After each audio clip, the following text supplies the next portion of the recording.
পায়ের জুতা আছে না, এই জুতা দিয়ে মারা উচিত। আবুল সরকার কি বলেছে? সূরা নাসের মধ্যে এত নাচ কেন? আরে নাচতে কইছে, এই জন্যই তো এত নাচ।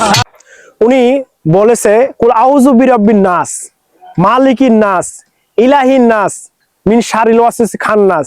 মানে উনি ব্যঙ্গাত্মক করে বলতেছে কুল আউযু বিরাব্বিন নাস মানে কি, মানে নাচতে বলতেছে। মালিকিন নাস মানে নাচতে বলতেছে।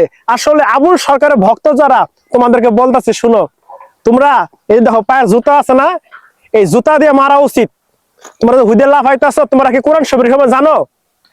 এবং আবুল সরকারের পক্ষ নিয়ে অনেকে দেখতেছি রাজনীতিবিদেরাও তার পক্ষ নিয়ে ছাপাই গেছে শুধুমাত্র ভোট পাওয়ার জন্য।